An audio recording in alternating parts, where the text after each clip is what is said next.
So, what are we talking about? It's beautiful weather. Right? People off for dana already. Yes. Isn't that nice? So can we go back to that idea? Well, the ideas I was suggesting this morning. So, I come into the morning meditation, and as I'm coming, I can hear the barred owl over there. The one that goes, "Who cooks for you?" That's how the bird books describe it. So there's a barred owl over there. I know barred owls because we have them. I haven't seen the fellow, but I could hear him. And then after breakfast, I walk along the trail, and then I hear another bird, and what's that? I don't know that one. And I look around. So all the time my mind is engaged with objects, right? It's the same idea. In one instance, there's a nice recognition of an old friend, a barred owl. The other is my questioning, like, what is that? Where is that? So there's nothing, that's very benign. There's nothing right or wrong about it. Because sometimes we engage with objects in more intense ways. So if you've got a mortgage and your company is making people redundant and you might lose your job, then your engagement with objects, i.e. thought, worry, future, they're still objects, becomes much more intense, much more suffering. And then if you have PTSD, post-traumatic stress disorder, or you have OCD, what's OCD? Obsessive compulsive disorder, and these kinds of, dysfunctional kinds of things, your mind is intensely involved with objects. So there's a whole range, good, bad, and indifferent. And that's the whole realm of sila, dana, and right livelihood, the realm of objects. So how we live in this world, how skillfully we deal with the objective world, is about dana, about sila, and about right livelihood. Now, in meditation, my sense of it is we're trying to discover something that's always there. Because if the teaching of liberation is not about an experience per se, but about the unconditioned, uncreated, it must be something that's always there. Because if it's not always there, maybe it's not apparent, but if it's not always there, then I have to get it, and if I have to get something, well, that's birth. Logically, it doesn't make sense to me. So what's always there all the time? Well, presence. Like, have you ever been absent? You've been absent-minded, but have you ever not been here, wherever here is? Presence is a kind of very ordinary thing that we don't contemplate. So one of the ways you can sort of play around with this, like if you go, you don't have to go down there, but if you go down to that beautiful dock, which I haven't been down to yet, and then you look out to the water, and then maybe you think, okay, how much ice is left? And you think all that ice will melt by, and we were talking about that, will the ice be all melted by the time the retreat's over?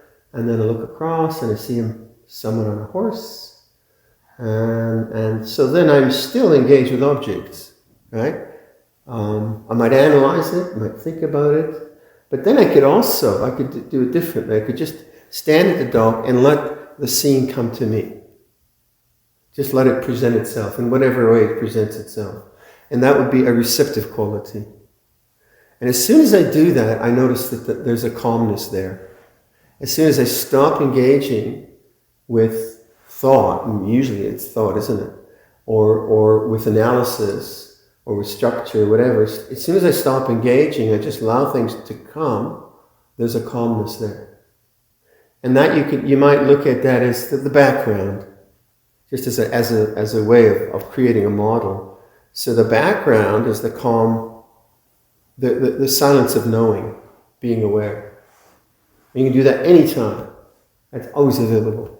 You might be so upset that you forget how to do that. Life might be so like if you're in war-torn Ukraine, it's going to be pretty difficult to go there. Maybe there are some saints who know how to do that.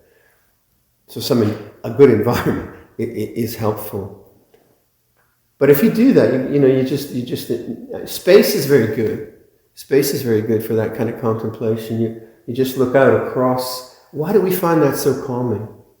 Everyone goes down there, right? And they just, because I think it's beginning to touch the background, which is where peace lies. It doesn't lie in the foreground. Beauty lies in the foreground. Complexity lies in the foreground. Sweet, sour, and indifferent. They're all part of the foreground. Qualities, right? Qualities. But is this the sense of spacious knowing? Is that really a quality? It's not in the same way to me. So when you meditate, and one of the words that many of my contemporary monks have been contemplating in the English translation is Samma Samadhi. And most of us don't like the translation as right concentration. We don't like the word concentration because it doesn't seem to me, like when I'm concentrating, what I'm like, if I was in the workshop before I came up and I'm making a bench and I injured my hand because I wasn't concentrated. And so when I'm concentrating, I'm really focused on the object. I want to make sure the measurements are correct, that the use of the drill or the saw is accurate, that I'm not cutting my fingers off. So I'm really, really focused and very, very concentrated. But when I do this when I go out and I just look out and I allow the scene to come to me, I sense the background of silence is always there. That's meditative, but to me, I'm not concentrating. I am present. I am making effort, but it's not the effort to focus on an object. It's the effort to notice the background. And so the thick book, in the pile of books back here, there's a thicker book, which is Rinpoche's biography. Excellent book. In that, Ajahn Jayasaro, the writer of the book, rather than using right concentration, he uses lucid calm. Lucid calm, lucid being clear, knowing what's going on, and calm being calm. And I like that much better. I like that much, much better. Because when I look out across the lake and this comes to me, then there is this calmness, there is this lucidity, there is this clarity, there is this silence. And that doesn't really depend on an experience. It's always there. It's always available. So the way I like to teach meditation is to start to contemplate in that way. So when I say to you, practice awareness with the breathing, and I use that language specifically, awareness with an out-breath, rather than concentrating on the breath, to me that language is important. Because I'm trying to get across this idea of lucid calm. And then you take an object, but you're sustaining that which you've already entered to, like this lucid calm, you're sustaining it for one out breath and one in breath. And then you start thinking, right? So the error I made, and I think many people made when I started meditation, was I tried to concentrate on an object, like the breath, in order to get rid of thought. It didn't work, because it was still trying to get something and trying to get rid of something. So one of the very, very important moments in your meditation practice is when you notice that you've been thinking. Because when you notice you've been thinking, you actually have returned to presence. But the habit then is then to try to get rid of the thinking, or to think, why am I thinking? And then to analyze why am I thinking, which is more thinking. In other words, you get caught up into the objects again.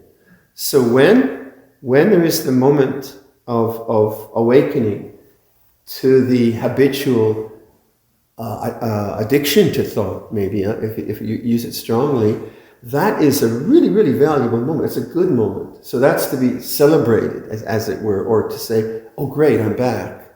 Rather than, oh God, there I go, I'm thinking again about the office, or I just can't meditate, which is more thinking, which is just going into it. So once you start to see that between thoughts there is space, and that space is this open calmness, you begin to just appreciate the fact, oh, the mind, I'm here again, presence. And you open the mind to that receptive quality. Now, obviously, you have to do that a lot, and you have to be incredibly patient, because the habits of worry or fantasy, the past and the future, they're very, very strong. But if you understand that, then you won't get into the difficulty of trying to get rid of thought, but you will make effort. The effort will be to notice, oh, it's like this now. So the way I do that is I use a language. Like I'll just use the word I. You know, if my mind is fantasizing, not worrying about something, let's say, then when I notice the thought, I'll just say I. And then I'll notice the silence after the word I. Because that's what you want to notice. There's that silence is there all the time. You can use, it's like this. I just shorten it down to a really simple word, I. So you can say that. If you just say I, and wait, that's the background. It's always there. You could say Mickey Mouse. So one word. So you use language not in a way of engaging with thought, but to bring you to that silence. Ajahn Sumedho's constant recommendation to us is great. It's like this. But you're not defining it's like this, it's too hot, it's too cold. You're not going there. You're going to the silence of the mind. The Mahasi tradition of noting, that can be used in the same way. Thought or worry or whatever you want. Difficulty with the Mahasi thing is you try to figure out what your noting should be, and you get caught into analysis. Is this doubt or is this uncertainty? And you're thinking again. So you can use one word, which we call labeling, or you just say like thinking. But notice the silence after you've said it. And then you'll start to notice the silence of the space between thoughts, the gap between thoughts. And that gap is the background. And then you start to more and more deliberately do that by exercises in nature, where you're not like fiercely meditating. You got a sense of how this might work. So you just sit in a chair and you just allow nature to come to you. And there's the background. And then your mind goes into the foreground of worry, whatever it might be. And then thought. And there's the background again. And there's the background, there's the background. So it's much more subtle. It's not done through a tremendous amount of like willfulness without wisdom. There is effort, but the effort comes from a kind of understanding and a kind of curiosity about how things work.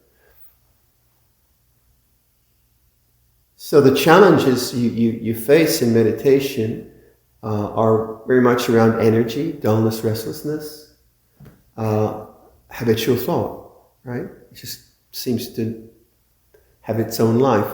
And it does have its own life. The reason you're thinking is because it's not you. You know, if you like what happens with thought is you're meditating and then you find yourself worrying about the mortgage, say, in that example. And then you think that you're thinking too much. But you're not doing it. Habit is doing it. Karma is doing it. Vipaka karma doing it. If you were the thinker, stop thinking. You can't. So trying to get rid of thought doesn't work, because thought has a momentum. Let's say if I had an argument with someone yesterday, say, and I really lost my cool and called them a turkey or something like that. and then today I'd be sitting there feeling like an idiot, right? Lost my cool. What would come up would be thoughts of arguing with a person and being foolish enough to call them a turkey. I wouldn't be thinking about the cost of mangoes in Thailand, or I'd be thinking about that. And why am I thinking about that? Because that's the conditionality of the stream of consciousness that then produces the thinking. I can think deliberately, I can create new thoughts, but so the thinking that comes up is not your fault. It's just the karma of the mind. So there's nothing inherently wrong with thought. But if we don't know how to relax away from thought, then that's the only thing we have. So what I'm suggesting is when thought comes up, don't blame yourself for it. I'm thinking too much. I really am thinking too much. Well, that's thinking again. It's the same thing. But just know, thought's like this. Thought is an object. It arises because of causes. It stays for a while. It ceases because of causes. Yeah? So you get a perspective on thought which is more in line with anatta. What is anatta teaching? It says that thoughts arise and cease, and that's not who I am. They're certainly personal. My thoughts of calling someone a turkey is different than your thoughts of worrying about mortgage or whatever. Certainly there's individuality, and that's individual karma. But who am I really? I would say my real home is awareness. That's my real home. It's not all of that. And that's what this model of background and foreground is trying to encourage.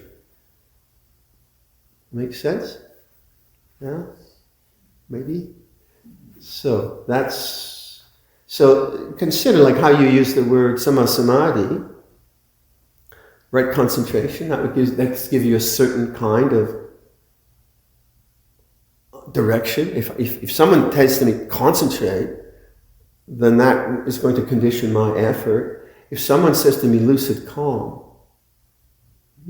yeah. So if I'm walking back and forth on the meditation path, and I think lucid calm, what does that feel like? And okay, now concentrate. Don't think for 20 paces. It's a whole different ballgame. So I find that lucid calm I can do. Concentrate for 20 paces. Don't think, I can't do, because thought is valid. There's nothing wrong with thought. It comes and it goes. So let's try that. Yeah? We'll see how that goes.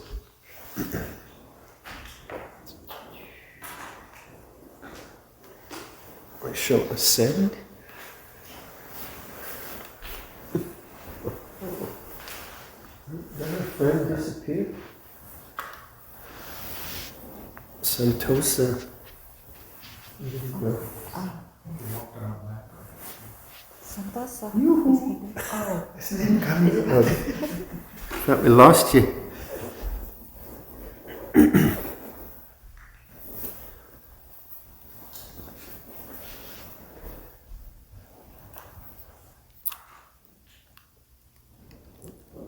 Stretch your legs a bit if you want before we sit, if it's helpful.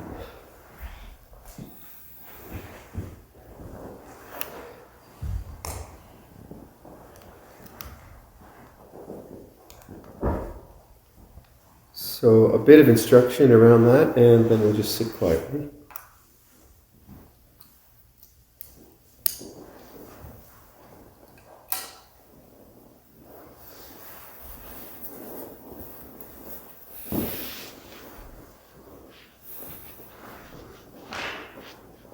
Again, set up your posture. Always it's like sharpening your tools if you're a carpenter. So you take time to actually be present rather than just kind of plopping down and meditating. So what does your body feel like? Does it have energy in it? Does it have energy in the spine? Is it being held up? Or are you just sort of overly relaxed and floppy? So a straight back is really helpful. Open chest, a tall posture. These are helpful things.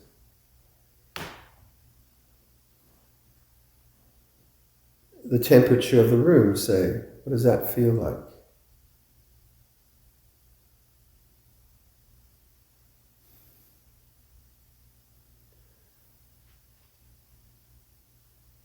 The silence of the room, what is that like?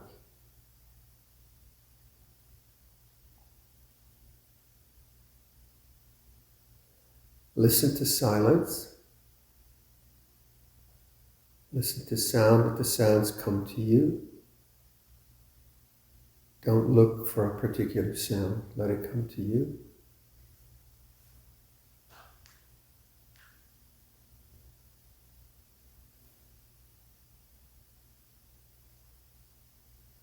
Feel your hands, tactile sensations in the hands, warmth, whatever. Let that come to you. So don't go out into the fingers trying to find a sensation, but just let it present itself to you. So receptive awareness.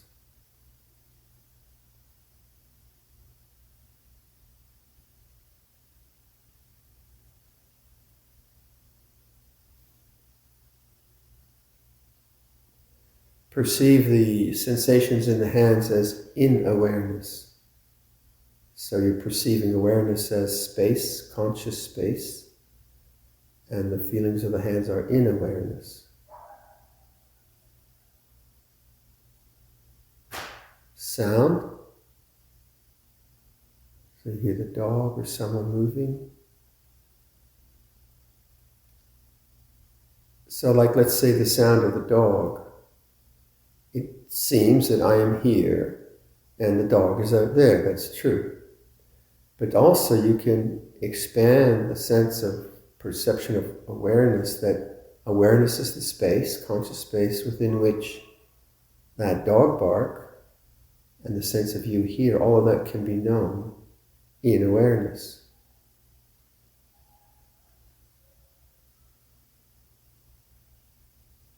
Sound is in awareness.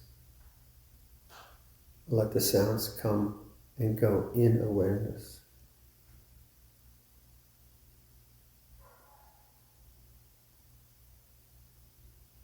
Feel your hands in awareness. And notice that both sound, tactile sensation, both are in awareness.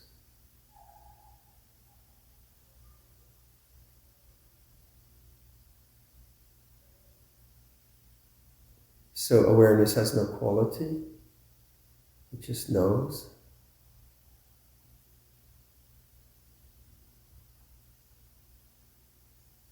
So the foreground is the sound of the dog, the feeling of your body, objects. The background is this conscious space. Be the background. Be the knowing, be awareness.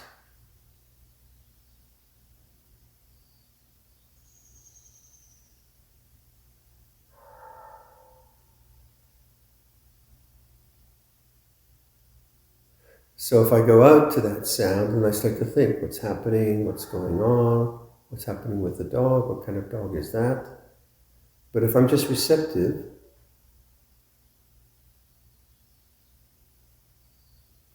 then all I really notice is that sound changes, it comes and it goes.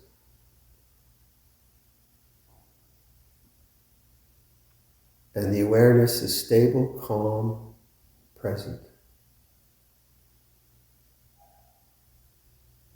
So we enter into lucid calm, or we notice lucid calm.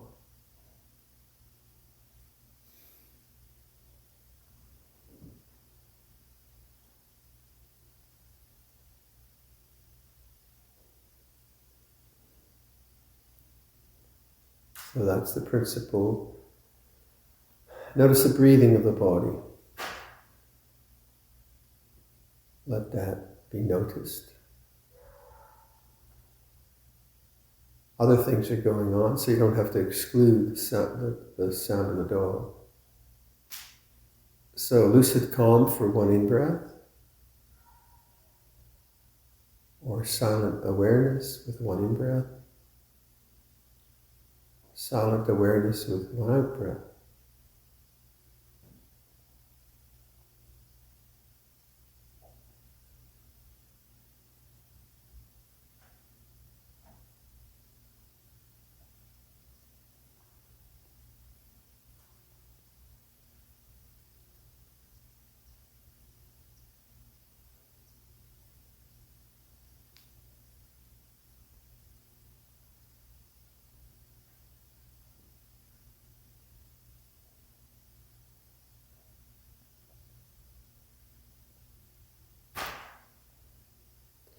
So in this kind of practice, you can choose an object to localize your attention, or you can have no object, just noticing changing sense objects coming and going.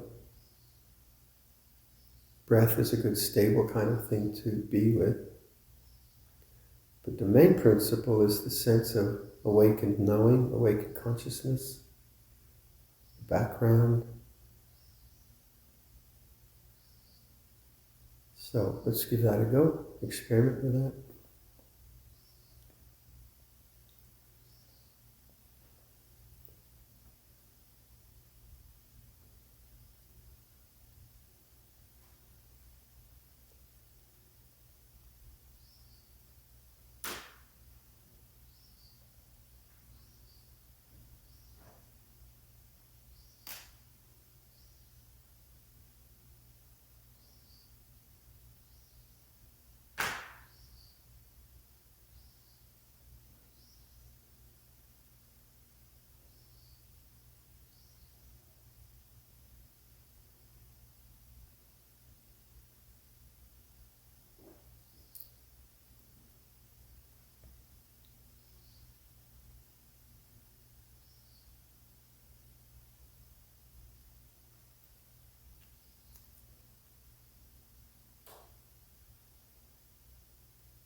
A very helpful area to notice in being with the breath is the end of the out breath.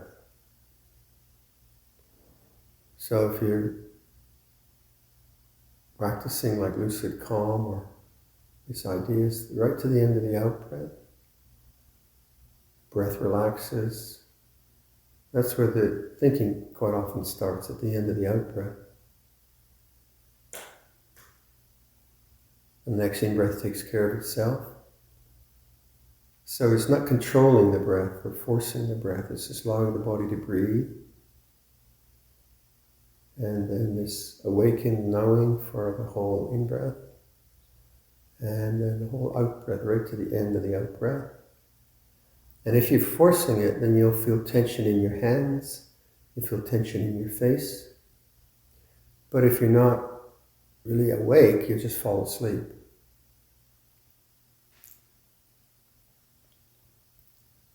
So you have to find a way of brightening the mind.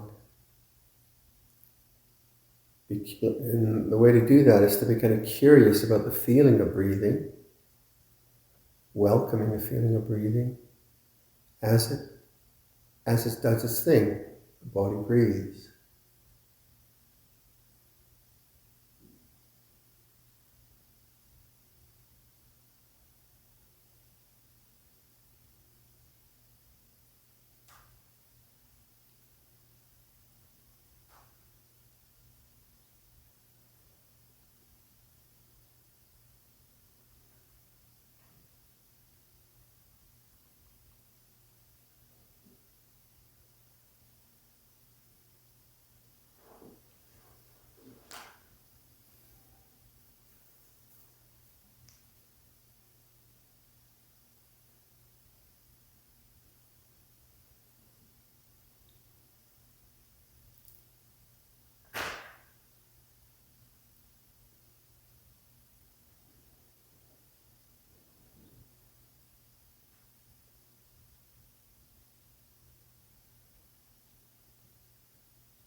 So if something interrupts thinking, then that's a good moment rather than, oh no, I'm thinking too much.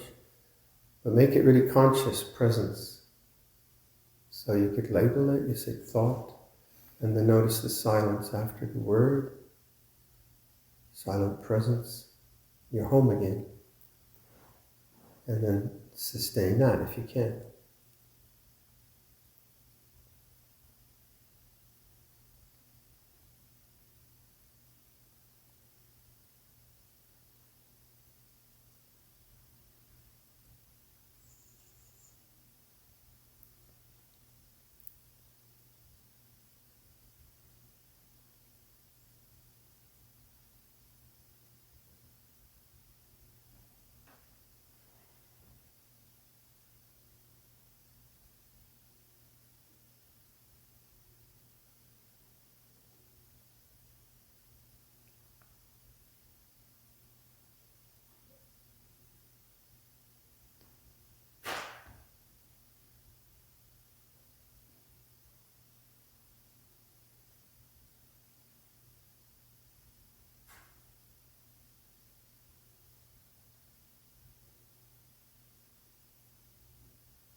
Okay, a couple of more hours. I'll just carry on.